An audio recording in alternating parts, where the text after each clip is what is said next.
I moved to the farm was really when like Facebook and all this stuff really started to blow up, spreading information. And there was a lot of misinformation about agriculture. And the more I saw this stuff, the more disheartened I was, because before, like, I'm like, yeah, I'm sure that's not true, but didn't really think a lot of it. Well, once I moved to a farm, I'm like, holy crap, this is wrong. And, you know, people are just getting more and more removed from agriculture. What can we do as a part to kind of connect people back with agriculture and get people to be trusting farmers again? So that's when I told Drew, I was like, let's just do an agritourism thing. Let's get people to our farm, meeting modern day farmers, kind of try to de-villainize modern agriculture.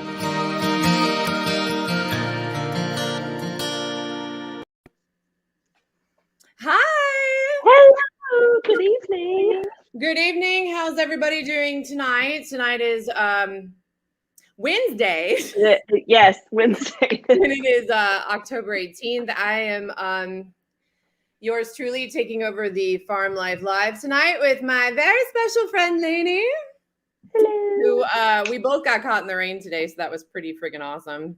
Yes, but, I'm thankful for it. Yeah, I'll take it. Thank you. Right? Yeah, it's I'll take the rain right about now, but then come October, better shut off. I don't think Mother Nature will listen to us there. I think she's just going to do what she wants. Pretty much. All right, so Laney, I'm going to read this because I'm not really good at this. She is a first-generation farmer married to Drew, who is a fifth-generation farmer, row crop farmer in Franklin, Kentucky. Drew and Laney moved back to his family farm. They decided to diversify the farm with fall agritourism called Ruby Branch Farms. They started with 300 mums and a basket of gourds, and 6 years later, they have 8,000 mums, 4 acres of pumpkins, 5 acres of a pumpkin patch, and a 4-acre sunflower maze. And for the first time this year, Kentucky grown Christmas trees. I'm like seriously excited. I'm going to come get a tree. Then she started her own business called Lake Spring Beef and Cattle Company. And they're very fortunate to grow their family operation and share their farm with the public to bridge the gap between consumers and farmers. So actually, I met Laney on Instagram, and yeah, our husbands don't want us physically together because we might cause problems. But yeah, I don't think so. I think we're safe with a screen between us. I think we are for now, but it's going to happen. It's going to happen. All right. So tell me how did you go from, let's see, what can we start with first? First of all, like where are you guys at now? Because it's August. So what's growing, what's not growing, what's going to happen, what's going on right now on the farm? So we just got done with our sunflower maze. This is the first year that we did that. It was super successful for us. So we'll be doing that again. But we just closed that down on Sunday. And then in 17 days, we open for the fall. So we will have our mums, pumpkins, corn maze, all that stuff. So we were just kind of talking about that today. We were going through the grind of having the farm open for sunflowers every day, and we just got that done, and now we're like, crap, like switch gears, time to go. And one thing after another. Yeah, and plus we're getting equipment ready. We're gonna start shelling corn here pretty soon, so here we go. It's almost fall, y'all. I'm not ready for it. I need like another 3 weeks, and then I think I'll be ready. But so with the mums, okay, because I think everybody out there can honestly say, I'm a killer of mums. So what is it like? What's the growing, like, when do you have to plant the mums? How is that whole process? Because that's really it. See, to me, it's interesting. I just go to the grocery store, or you see these mums out there and you're like, oh, I'm going to put them on my front porch. It's going to look great. And then like 5 days later, it's died a horrible death. So kind of explain like how you plant them, how big they get. Are there certain varieties, and how can we keep them alive? Okay. Well, So the start of growing mums, we get them in little bitty plugs. They come to us in the mail in boxes, and you can order them in different size trays and all kinds of stuff. And we this year, I think we ordered over 40 different varieties. So lots of different colors and options. Yeah, that's a lot. That's something a lot of people don't know is how many different kind of mums there are. We get a whole book that we shop out of, and that's just one company's varieties. So we get our mum plugs in first or second week of June typically, and we grow all of our mums in the pots, not in the ground. And we have an irrigation system that runs to each individual pot. So we go through, we actually have a really cool potting machine that kind of helps automate our system a little bit. And we custom made a feeding system for the soil into the potting machine out of an old fertilizer buggy. So it's pretty cool and it works pretty well for us. But it takes us, for the 8,000 mums, it took us 3 to 4 days of pretty much all day of filling pots and taking them out to the mum pads. And then it took us a couple days to plug all of the mums in the pots. So after that, we start them on irrigation. They have to be watered and fertilized every day. Mums are super heavy nitrogen users, so we pump quite a bit of fertilizer to them. And we have to watch for disease. One issue that we have here in the Southeast a lot is going to be your Pythium, root rot type diseases, just because it's so hot. We have to keep so much water to them. But then it turns into a disease issue with root rot because they're staying wet so much. So just do all that. And we try to get them as big and beautiful as possible in the short time that we have. So from the first part of June to the first part of September is our growing season. And once they go home with people, where they mess up the most is they don't water them enough. You pretty much cannot overwater a mum, especially in the Southeast when it's still 90 degrees and we're pretending like it's fall.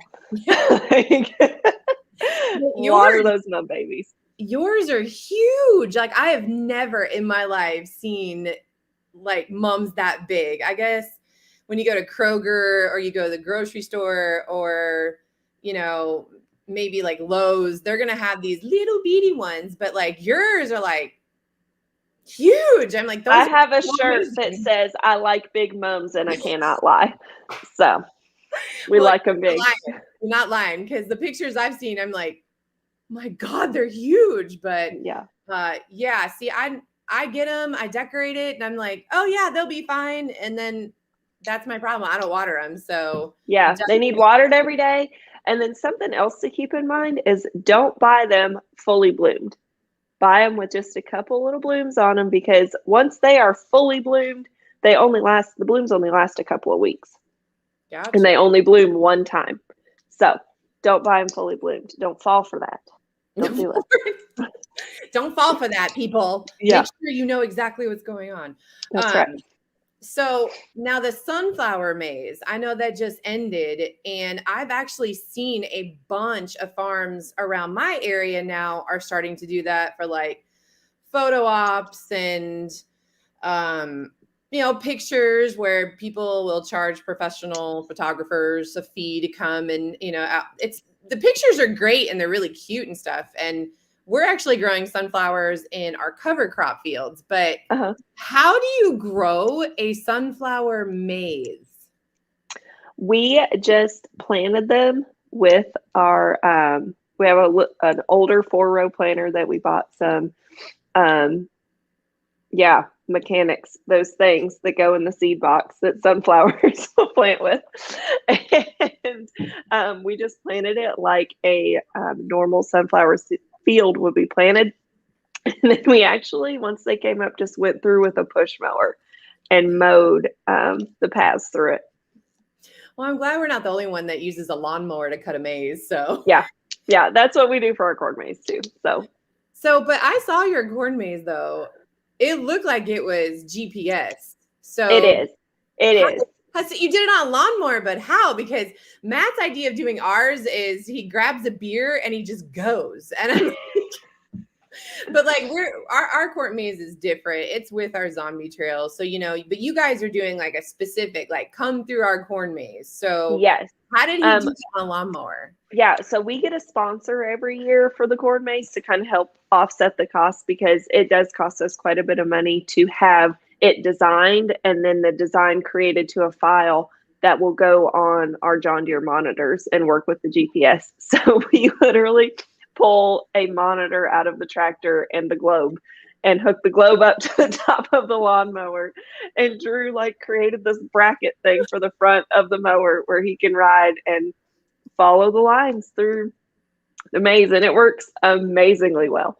That I've actually like seen that done, I think maybe on YouTube, but never really had it like talked to somebody who did it before. I mean, ours is really small, but I still think we could try something. But that's really neat because you already have it if you're a farmer, so might as well go ahead and make it pretty interesting. Yeah, it's cool, and it just kind of adds a little bit of extra interest to what you're doing when you have like a real design in there and stuff. And what's super interesting is all the airplanes that fly over, and you like, the small aircraft that like fly over, and then you see them circle back around like, what was that? And lots of taking a second look at what's down there, which is pretty cool.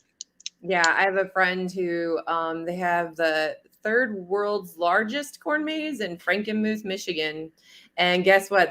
They used to do it on a lawnmower just like that. And now they've upgraded and they pay someone, because I think it's like 20 acres now. It was like 5. It's huge. It's insane. Wow. And these people who do this, you're just like, this is so cool. And now people realize it's all GPS. If you're really going to do it, you might as well do it the right way. Yeah, and there is a way too, if your planter has each individual row shutoffs, you can actually plant it and it'll shut off and do the maze. Oh, that's even, well, yeah, that makes sense. Ours wouldn't work. Yeah, ours isn't quite there either. No, high tech. Yeah, but that would be really cool too, because I know that it is got to be hot out there when Drew's mowing that maze in July. Yeah, Matt has mowed hours. Matt's mowed ours 3 times, and it's no, go for it, buddy. It's not fun. It's not fun. And for like, corn is so resilient, which is what I didn't realize. Like, you have to mow it 3 or 4 times, or the stuff's suckering back and coming back, and it's like, no, I'm here, and you're like, no, go away. Go away. Yeah, this is you're ruining my plan. You're making my design look small. Yeah, exactly. So when will you guys technically open, and what will you have available starting in September? Yeah, so Saturday, September 4th is opening day for fall, and pretty much all we will do all day is peddle our candy corn mums. These candy corn mums. Nobody wants candy corn mums.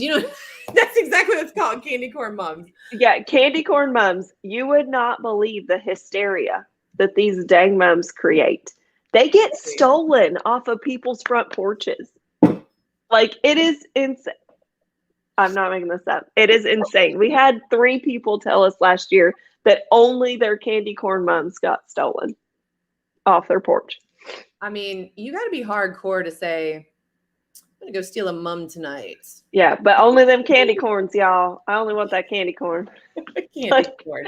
Yeah, so that day will just be mass candy corn hysteria. We'll probably move. I think we've got 400 of them. We'll probably sell almost all of them that day.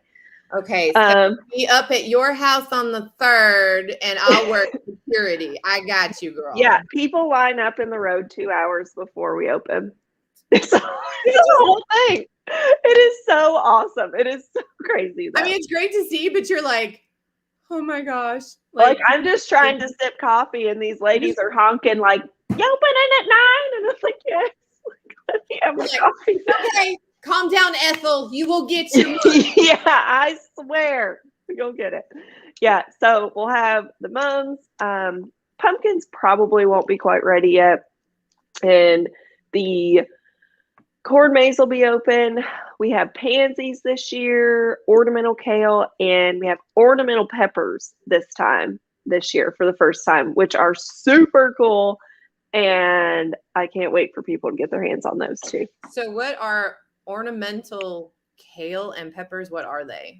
So ornamental kale, I think most people are more familiar with the ornamental cabbage in the fall.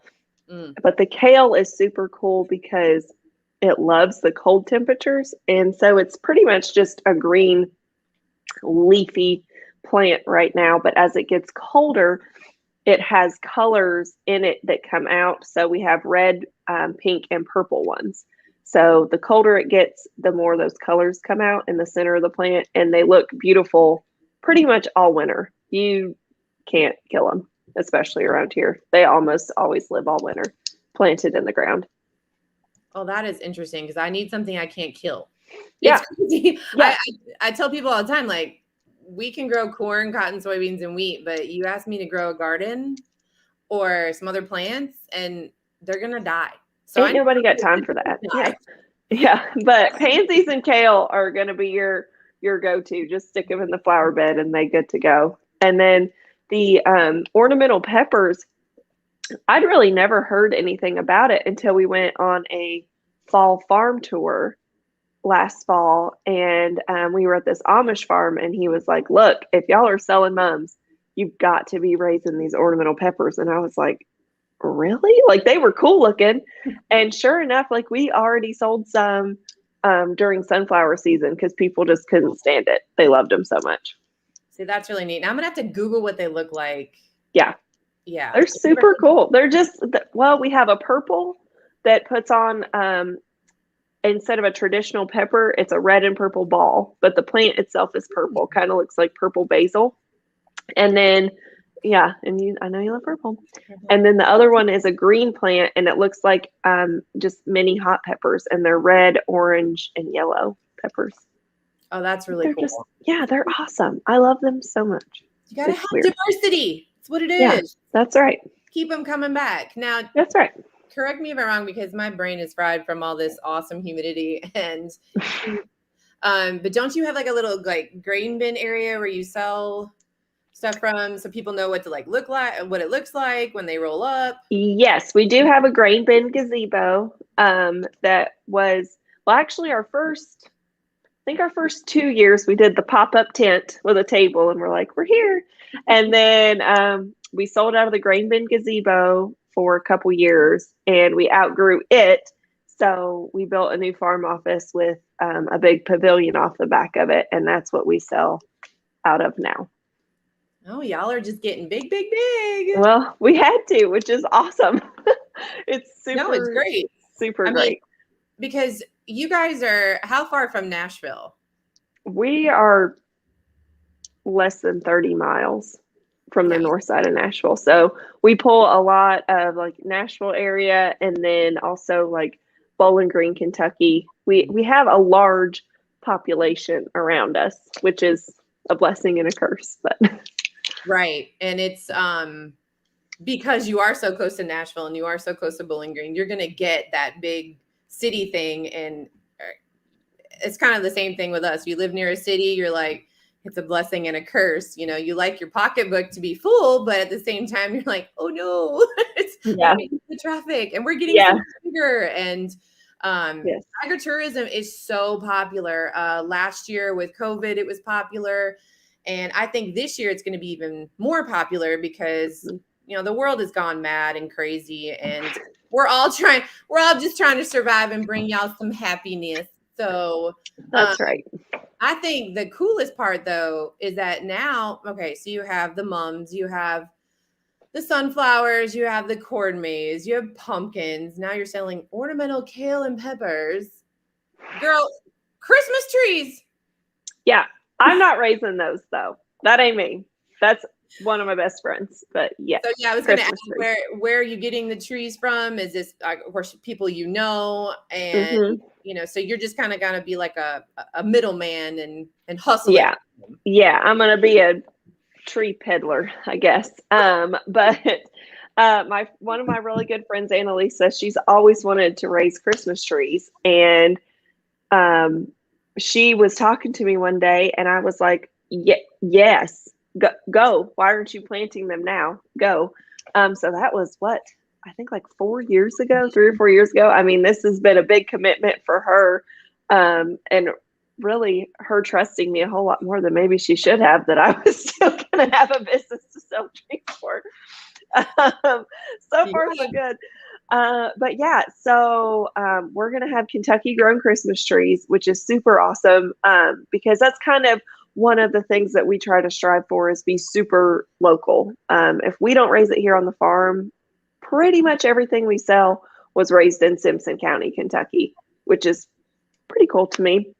Yeah. So, I mean, you want to be able to have that business and also promote everyone else around you, because yeah, that's what agritourism is to have that connection to farmers, and people will come in and say, well, where is this? And, oh, this came from this farm, or, well, how do you do this? And you're actually educating the public on actual farming instead of going to Kroger or going to Publix and buying something right there. No, go out and Google agritourism, find those. I mean, you'd be surprised how close things are. I mean, I've been living in Tennessee 20 years, and I didn't realize how close there's other agritourisms near us, and started to go out, and I'm like, oh, this is cool. I'm going to stop buying my crap from the grocery store. I'm going to go to the farmers. But so when will the Christmas trees, you think, start? I mean, because you know how people are. I have a sister-in-law that puts up her trees on November 1st. So we are starting Black Friday. Just because also we close Ruby Branch for the fall on October 31st. So it'd be nice to have a little breather. Break. And also, like, we plan on, Danielle, our operations manager, and I are big Christmas Hallmark movie fans. So we fixing to make this place look like a Hallmark movie threw up out here. That's awesome. I'm excited. See, I can't. With us being cotton farmers, it's hard to enjoy it. And you don't know if you're going to be planting wheat or selling cotton. And I'm like, I'm so going to look forward to coming up there in December and just throw up Christmas on me, girlfriend. Yeah, we'll just do it. And I have a mini donkey named Cuddles Marshmallow Snider III. I love Cuddles. And he is a Jerusalem donkey, So I'm thinking that he may need to be in a little nativity scene with little kids to get their picture, but I just got to figure out how to keep him from eating all the hay out of the baby Jesus's manger. That's all. That's my only thing. I got to work on that. I love Cuddles. He got an attitude, but he's cool. He's perfect. He's perfect. Little mini floofy bray horse. I love him. But yeah, so some training's gonna have to be involved there to keep him from like nibbling on baby Jesus's toes or anything, but be fine. Can you imagine? All the kids are like, the donkey's eating Jesus. We tried, guys. We tried. Like, let me put his muzzle back on. Hang on, we apologize. We didn't mean to have trauma, but sometimes that happens on a farm. I mean, circle of life. Circle of life. So, okay, I know. I'm gonna put your website after this live up underneath here so everybody can find it. So for the mums and the pumpkins and the Christmas trees and all that great fall stuff, it's Ruby Branch Farms. Correct. Okay. Yes. Now, because I'm telling you wear more hats than I do. So now you have a beef company as well. Yes. How did you just decide, oh, I'm gonna do this and I'm gonna do beef at the same time? Oh, and my husband is a row crop farmer, so 47 hats all on one. That's fine. Well, I got in the cow business on accident, actually.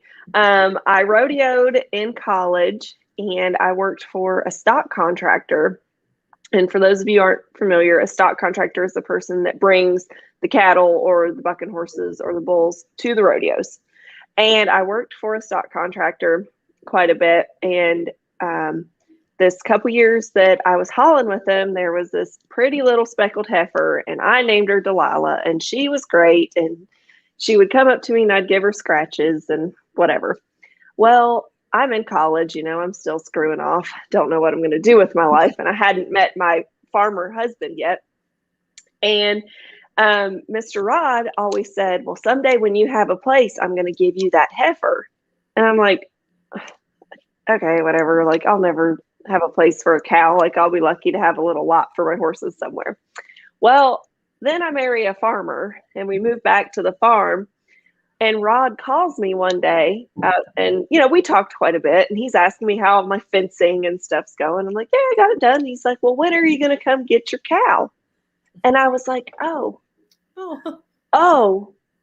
this is real. And so I went and picked up Delilah, and she was bred. So then she had a calf, and there's been a lot of trials and tribulations of learning cow things because horses and cows are not the same thing. So learning all of that, well, I spent, 8 years building a herd. And then I got to where I was like, what am I doing with these things? Like, I need more fence, but I'm not making any money off of having, 6 or 7 calves a year. Like, what am I going to do? And I knew that I needed to jump in, like, I needed to make a decision that was financially responsible as getting more cows is. So I decided to go the direct to consumer beef route.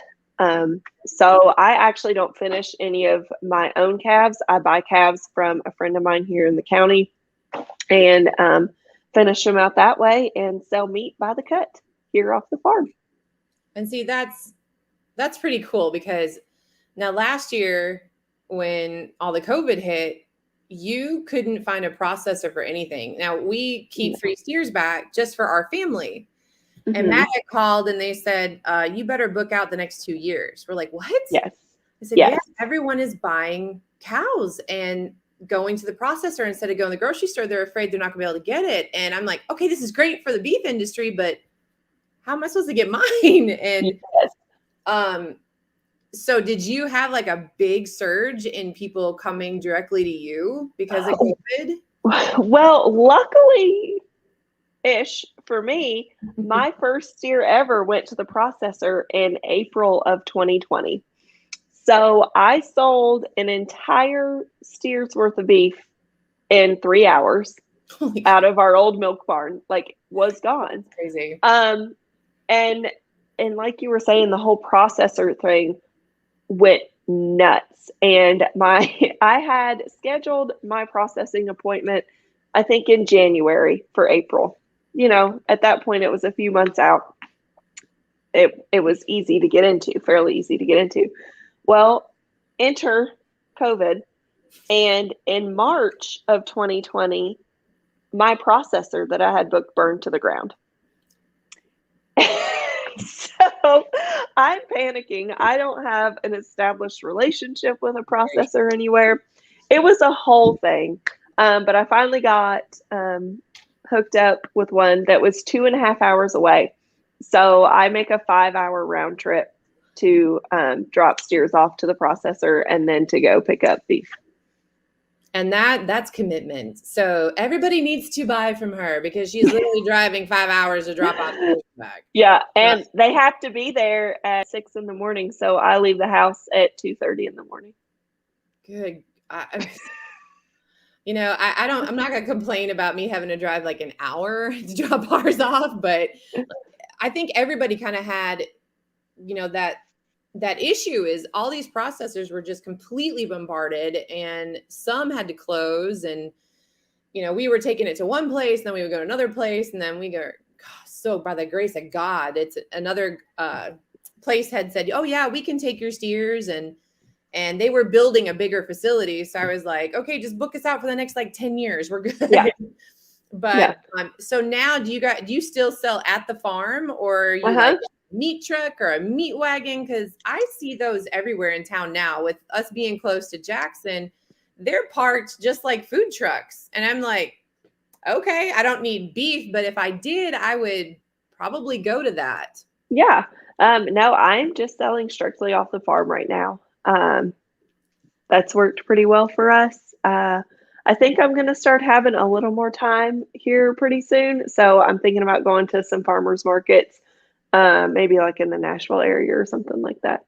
Yes, I love. Okay, so we have a farmers market here, and I absolutely love it. And every freaking weekend, I'm like, I'm gonna get up at 7. I'm gonna go, and then either I'm spraying or I'm too lazy because it's the only day I can sleep in. But we have a bunch that actually sell beef, and Mm-hmm. there's a guy now selling bacon and pork. And if you're not there by 8 o'clock, he's gone. I mean, sold. And then there's another lady there that had that, and they work together. I know they do. They buy right into each other because you got the pork and bacon guy, and then right next to it is the lady who makes homemade butter. Oh, to die for. Yeah. That's what you need to do. You need to get with somebody that does the butter and the beef, or the beef and the something, and be like, hey, it's right next to each other. Yeah, But that's farmers markets, genius. they're the place to be, because if you're not there by 8 in the morning, I'm telling you, Forget about it. it's gone. All the good zucchinis are gone. All of them. The squash, it's the good tomatoes, and the butter and the beef, and and you got to make a killing at farmers markets nowadays, because honestly, the grocery store is way too high. I get it, where we are right now, but it is actually, and I've done the research. I have spent time in the grocery store saying, okay, I'm going to buy this that I could buy at the farmer's market. How much did I pay here? And then I'll go to the farmer's market and actually buy the exact same items, and I'm saving money at the farmer's market. I'm also getting it directly from the farmers. A higher quality, fresher product. Absolutely. Peppers. Oh, peppers are the thing right now down here. Mm-hmm. And I'm like, we had some stuffed peppers the other day. I was like, oh, they were so good. And girl. They were $1.50 at Kroger, but they were $3 for $1 at the farmer's market, and they were better. So people don't understand. You can find a farmer's market where you're at. If not, go to it, make a day trip, help the farmers out, guaranteed better quality. Yes. And that's not to say that what's in the grocery store isn't good, but the great thing about a farmer's market is, like your peppers, they probably picked them Friday morning. Mm-hmm. So they sat in the cooler for one day, went to the farmer's market, onto your plate. Whereas these, peppers that may need to be shipped across the country are sitting in a cooler for a week and a half, or I don't know. I don't know exactly how long, but for days before you get a hold of them. Yeah. And you're saving money on top of it. You're also helping a farmer out. So supporting a local farmer. Mm-hmm. And then you can ask some questions. Well, how do you grow this? Or what is this? And you're educating yourself at the same time, which is the whole point of why we do what we do. Yeah, the whole thing. Also, my favorite thing is to go and pick out something random that I've never cooked before and ask them how to make it. And they know, and they'll give you a recipe idea, and there you go. You have something new that you love. Yeah, my one big thing is trying to find leeks. In Irish, my grandmother used to cook with leeks all the time, and I got my little cookbook out, and I'm like, I wonder if the farmer's market has leeks. And I know they do at the grocery store, but sometimes they looking kind of funky. So I got to find some leeks somewhere. And I know one time I bought this really awesome garlic, and I'm not even kidding you. It had a stem 5 feet high, and they sell them those rubber bands. And I come in, and Matt's like, "What'd you buy? A whole plant?" I'm like, "No, they just said, here you go." And it was $2. Yeah. I was like, I don't know what I can use this green stuff for. He's like, it's rabbit food, Kelly. But hey, it was way cheaper than buying it from the grocery store, because now everything is so ridiculously high. I mean, I always tell people, if I go to the grocery store, I'm pretty sure my credit card is going to be higher than Snoop Dogg after I leave. So it happens. It happens fast. It's so bad. Also, though, which is, you guys are adventuring now on YouTube. We are. Welcome to the family. Yeah. But I love YouTube. I find everything on there. You can learn how to change. We were talking about this, light bulbs. I'm gonna find some LED light bulbs. Make this look a little better. You can find anything. You can find anything on how to grow strawberries, how to grow mums, how to grow anything, and you can use that actually to educate your own kids. You can educate yourself and your family and say, hey, look what I found. This is really cool. other than like Carter, he's always looking up dirt bikes now, but Surely not. since he's been on quarantine, we've been looking up other stuff that is school related. And he was like, "Oh, I didn't know you could find this stuff on there." Really? Yeah. So what's your guys' goal for your channel? Because I know like everybody has a certain goal. You know, you got farmers who are being funny, you got farmers who are doing satire. Matt's whole goal on his channel is to educate people and kind of show our daily crazy life. And you know, that's kind of what he does. But what have you and Drew decided that where you want to go forward with this? You know, we really don't have a goal with it, and I guess we should. It was just kind of something that he's always wanted to do. I always joke that my husband is such a nerd. He's a super techie guy. So it's something that he really just enjoys doing. He does all the editing, all of that stuff himself. And the first video he put out, I was like, this is really good. You know, not that I doubted him, but I was like, this exceeded my expectations. So that's something that he can kind of tie in, you know, his techie, nerdy self in with the farm, even more than the precision stuff that we use in the tractors every day. But he loves it. And really, part of it was, you know, to try to, you know, use it as a way to advertise for our business. But the most of the people that we get are never going to come to our farm that see the videos, and that's fine too. Like if we can entertain them and show them something they didn't know, and they could be having a question about how something works with their friends, and they can be like, you know what, I saw Drew and Laney and Danielle do this the other day on their YouTube. I can actually tell you how that actually works. Yeah, and that's the great, cool. Like that's the greatest part of it. And like Matt right now is doing an Ask the Farmer series. So like he gets all these questions and he goes out to the field, and it's been really popular. And you know, I'm not gonna lie, I kind of learned something too. I've been married to the man for 15 years. I'm like, don't you hate that? Like, oh, so that's how that's done. Oh, that's great. You couldn't have just told me that, you know, but there's a lot of good information out there that needs to come from us. And yes. If people want to know the truth about things, you're like, do you pump your animals full of antibiotics? What do you do? I mean, you can give them an answer and you're going to be 100% honest the entire time. Yes. You know, and I think that's the goal in everybody that's doing any of this. So I'm like stupid excited to come visit, and we just won't tell Drew and Matt that we're going to visit. So no, that'll be fine. They'll be busy. And when you're done in October, like when you're kind of like, you know, a little bit, you need to come see me and our stuff. Yes, so, like absolutely. Take your aggression out and shoot some zombies. I mean, people, you know, I always tell people, I'm like, we got to work together here. I'll promote your business. You come out. That's great. I mean, we need to give something for people to question. And it's great because they'll come out, they'll ask about corn, they'll ask about this, they'll ask about that. You know, you could probably have the combine sitting there, and a kid who's lived in the country their entire life doesn't know how it works. You can explain it to them. So it's a great thing to have because you can have a conversation about what that is. You'd be surprised. Yes. These kids, their eyes light up. They're just like, that's so cool. Can I climb that? Not really, but okay, you know. Yeah. We do every summer, we call it our Farmer for a Day program. And we have little kids come out to the farm, and that's exactly what they get to do. They get to crawl up on the equipment. We do some like livestock safety stuff. We talk about cows and, you know, the difference between a dairy cow and a beef cow. And they plant their own pumpkins that they get to come, and they flag off like which pumpkin seed they planted so they can come back in the fall and pick their own pumpkin. And like, that is just so fun to me. And to see what we do through a child's eyes is super cool. And then also the parents are really learning more than the kids in that moment too, which is the whole plan, the whole idea behind this. And we get really cool questions. And, you know, just right now we have soybeans surrounding our pumpkin patch and our sunflowers.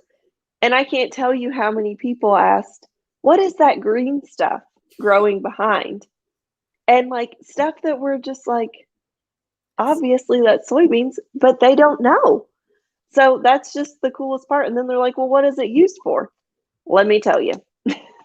And that's the whole gist of it all. And it's really cool when you can educate someone who really doesn't know anything about what you're growing and Yeah. their eyes just light up, Yeah. and that's the whole point. And having them come do the agritourism thing is, I mean, it's good for your pocketbook, but it's also really cool to see all these people learning from the farmers themselves. Yes. And the other part that's really cool is, most people, I'm going to say like my parents' age, they Mhm. remember going to their grandparents to the farm.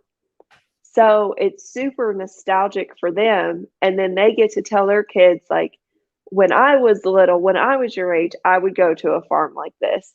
And so I just really like being able to connect people back to a farm. That's the whole goal in all of this. Yeah, and I think it'd be great if you could get into the farmers market in Nashville, because look at all the people who are moving from California or, Illinois, New York, all those places that may have never seen the country life before, and now they're moving Hmm. closer. I mean, I know Nashville's just blowing up. Yeah. We're getting really big here with everybody moving to Tennessee, because everybody's like, we're gonna move to Tennessee. It's great. We keep hearing how fantastic it is. Well, come on. Yeah. That would be really good, because then you could really educate the people that are moving and want to know what's going on. And that's the great part about being from the city, as I've got friends who still think like the whole cotton process is the coolest thing ever. And because of them knowing me, they've ventured out to places like like, oh, we're going to find a place to go buy stuff from, or, we're not going to go to the Yeah. grocery store. We're going to go find it. And I'm like, yay, if that helps another farmer, because I'm educating my friends back in the city. So Yeah. I think this whole thing's going to turn around, because we need some positivity. So we can Absolutely. Yes. be positive. Everybody asks me every day, like, what's wrong with you? Are you like on drugs? I'm like, no, I'm just happy because I'm tired of being negative. So Yeah. Might as well be. I Might as mean, well we be be happy. crazy, so we're gonna do it in a really fun way. That's right. Like my PSA about underwear. You just got to do it. You Just have to do. do it. You got to be different. So That's right. That's right. Don't be afraid. no, don't be afraid. All righty. Well, it was fun. It was great. Yeah. Good time. I didn't mess up as bad as I thought it would. And now this one has decided, because I told him 45 minutes, now I can hear him screaming at his Fortnite game. Yeah. So he's like, you have reached your time. Yeah, he's been in quarantine, so he's a little on edge and doesn't go back to school till next week. So Thoughts and prayers. I think everybody with kids needs that. I'm like, I'm really looking into homeschooling, but I really don't want to homeschool, but I really want to send him back. And I'm like, I don't know what to do anymore. So, and then I'm thinking, wait a minute, I might have help with harvest, but then I'll have to do is, I'm like, I just gonna bang my head on the wall at this point. So Yeah. I gave him 2 hours to play Fortnite with his friends who are also quarantined. Boy, yes. Conversations are so funny. And he actually peeked his head out the door today and said, Mom, what's on the menu? Menu? Like, this is school lunch now. This Rectangle pizza. That's what's for lunch. Oh, he got that last night. Oh, Night. Like, you're just home, dude. What? This isn't a bed and breakfast. Quarantine doesn't mean like you have to like stay in your room and order me around. So That's hilarious. Oh, and it's been funny because they've these poor kids, they've just dealt with a lot, and they keep talking about like, oh, when we get out of quarantine, we're gonna do this and this and this, and we're gonna do this, and they're real positive. So, there's good things to come. There's still a lot of there. You just gotta stay positive and be crazy. Yeah, absolutely. Yeah, it's fun. So it is. All righty, lady. I will talk to you later this week. And everybody go check out her website, Ruby Branch Farms. And is the Lake Spring beef underneath there too? Or is that got its own separate website? Yes. Lake Spring beef has its own separate Facebook and Instagram, but it's all connected on our Ruby Branch Farms website. And if you want to follow my random antics on Instagram, I'm Mum Rancher Lady on Instagram. I love it. I love it. I'm like, and that's how we met because I was like, oh, I want to learn about mums. So I Googled mums and then you came up and I'm like, I gotta watch. Oh my gosh, she's like, oh, she's so close. This is gonna be great. And yeah, we kind of have the same personality. Like, this is my life. Just deal. This is awesome. Welcome to the crap show. Here it is. Let's do it. That's exactly what it is. Here's the crap show. And we both are kind of married to the same person, you know. They're both very technical and nerdy, geeky guys, but really good at what they do. And you know, it's fun. But it's also like a crap show. So it is. Yeah, everybody go check it out. And if you want great beef and gigantic mums, just visit her website and find out. And you're gonna have to get me a t-shirt because I want one. Okay, I can get you. Yes, give me a t-shirt. I make big mums. That's awesome. Yeah, check out her website and yeah, order beef, order mums, and go hang out and say hi. Do it. I'd love to see you. All right. Bye, everybody. Have a great night. Good night.